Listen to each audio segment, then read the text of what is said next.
nhớ rong ít trong cái tí phong như thế đó nè, nó cũng ta tỏ và trả chế cho một cho bé Catoosa Oklahoma, họ cũng phải nó mà vì nó khó bé bé mua ý gì cái tí Hmong lại mua ý luôn lăn nó mỏ nè, sau nó cũng và bây giờ sẽ đợi giờ muốn nó mỏ ok được bé nè, em sai xe để cho rõ mỏ rồi rong đi chả nè, bé mà xin chỉ được bé.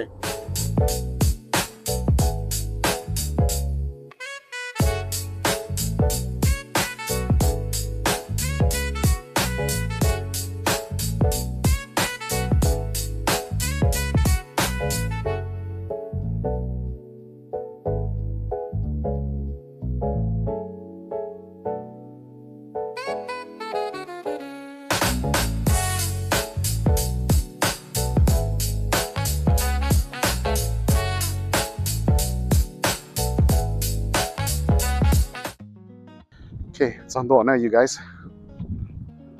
Lúc nãy lúc nào em một bé mua hảo nè, bé mua sao là cho rau mà sẽ cái gì chả.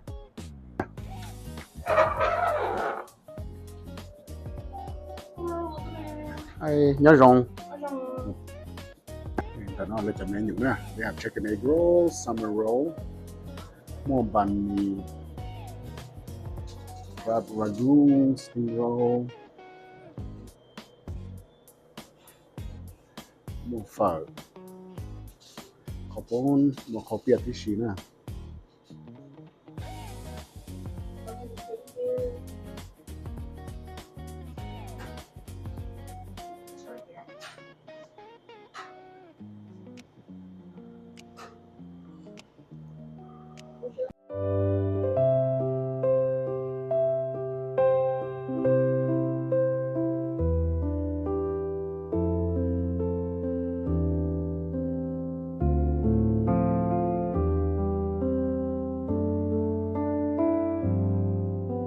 Okay, so tôi cho kẹt nè, tôi cho kẹt này nó là chơi vô cái nè.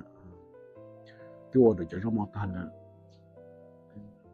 So tôi order ít tai phở, thôi ít cho tán nhu, chỉ cái dâu thia, phở cầu thia. Chỉ là lúc lần là cũng mua cái rau tem mỏ bây giờ thì mong uống nè. So can't wait to taste it, guys. Để xí sẽ ăn đi cái nè.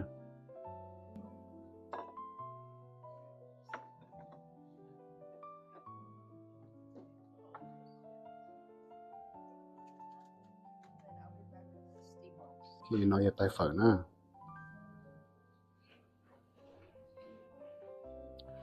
Để nói chơi tai câu, cá giò. Nói giờ ít tu tán nhung nè, để nói tai phở. Chỉ có ta liền. Wow, looks so good. Gì khác cơ nè.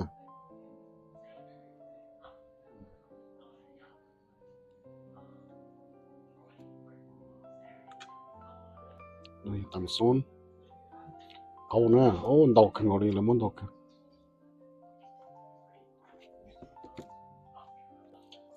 Cho nên giờ phải cậu nè, mua qua cậu để ít tay này chỉ một cậu tù nhất họ nè.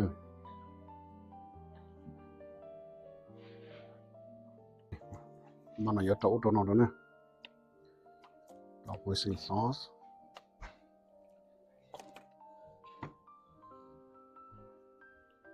Có sauce liên nè. Sauce câu.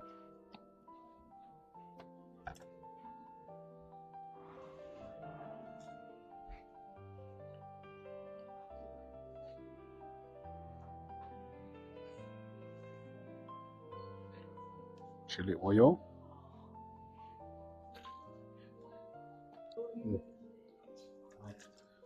Tao cho basil.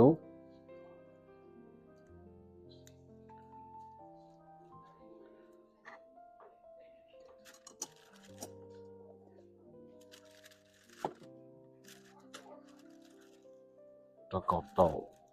Cho cột sót tí xí cho.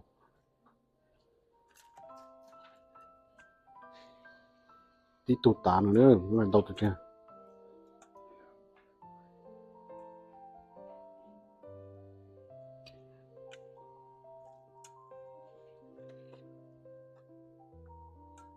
chỉ khăn gì xem nào.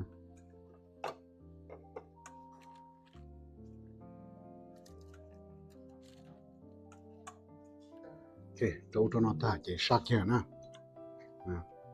Cô liếp plong xem nào nè.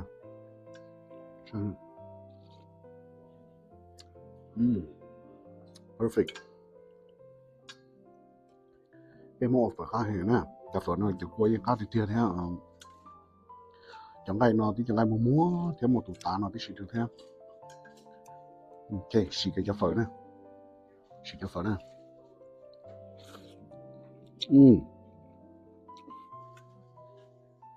Cá cưng của nó. Oh wow.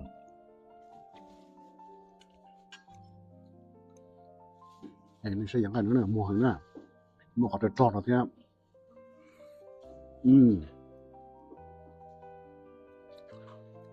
Giang chiều khoản dòng xuống. Ăn được đi à. Very nice. Nó một tủ lạnh nó thế. Cái nhiều thế, tủ tá nhiều nó.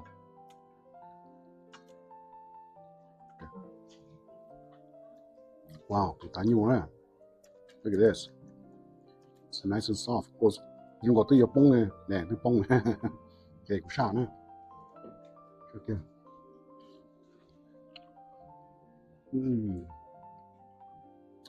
Wow.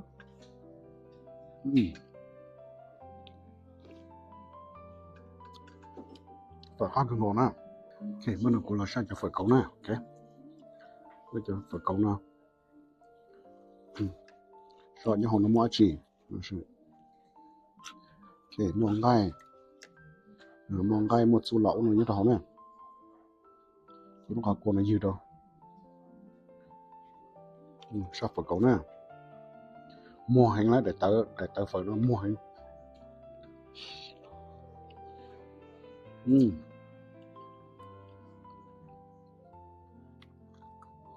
Có đường gỗ nè. Lúc nào này bên mông lu gọi House Cafe. Very nice. Có hành.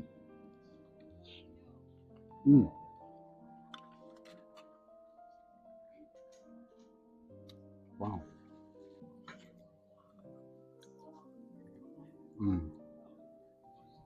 Giống cầu cờ này là cho phở câu nào. Very nice. Mà nó cũng là sao cho họ cho câu nữa nè.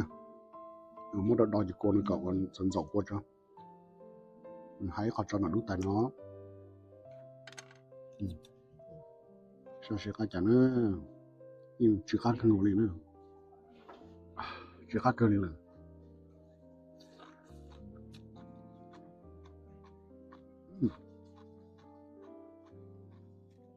Nè cá tàu hú nè. Very clean taste. Cá tàu hú xe nè. Cá gì thế, cá dễ, cá câu được ha. Con đồng cá cân ngồi nè. Nó phở nè. Nó phở đó.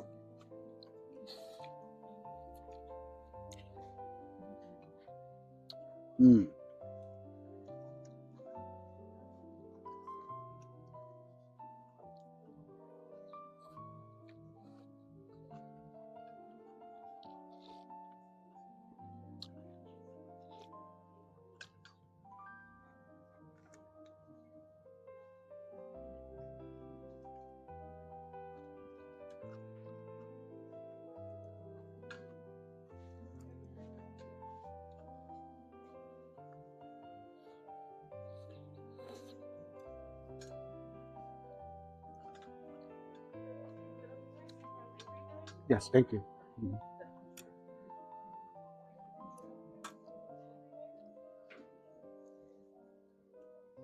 Oh, love it. Cá hình nè.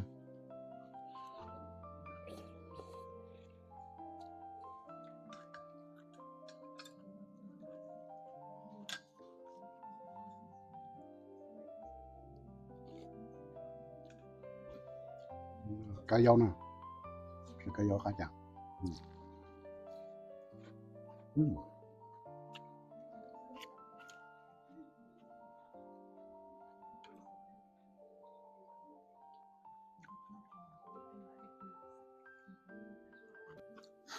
con này nó câu nè sure nó tầm xuống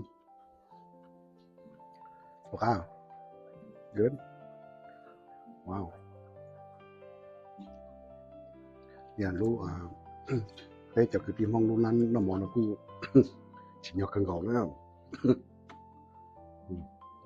mua phở cổ cái vô rồi hấp bún rồi tôi chọn đối ạ cái gì mà nó liền nó xứ cụ ta phở cho nó nè thầu thì tiền này giá nó tán ha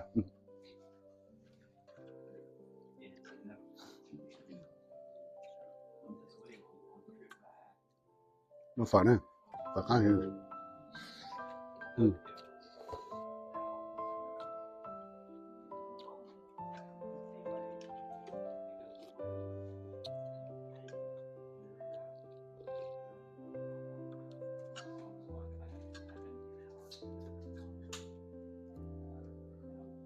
bỏ bông thả xuống nào chẳng hay mua hành họ hành nó tụi tái nhung này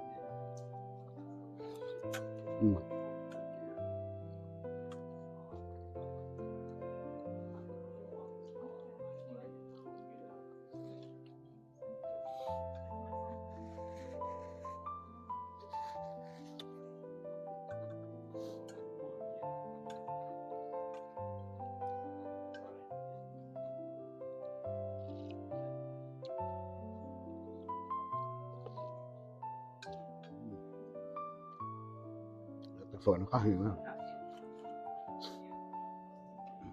ngay khó tận xuống ngay khó tôm đồngตัวnày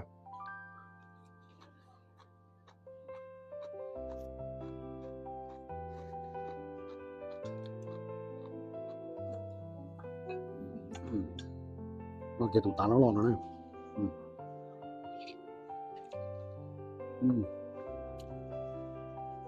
mua hình thì thời rõ lên con nó cái gia tăng nó còn dòng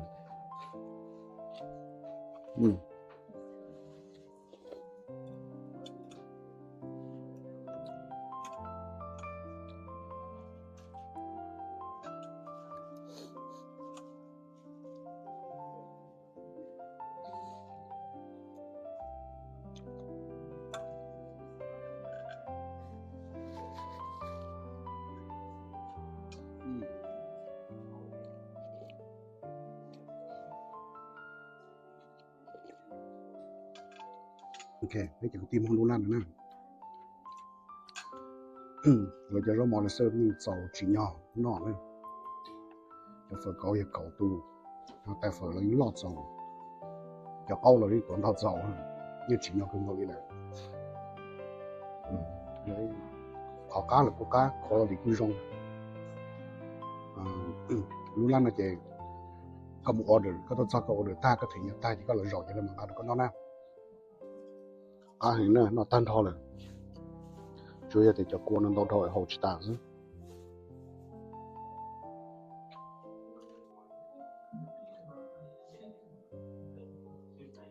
cá thầu cho nó đủ luôn nè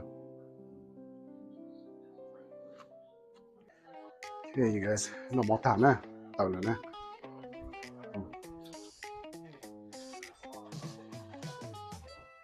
so what the ít thay ít thay phở nó tụi ta nhu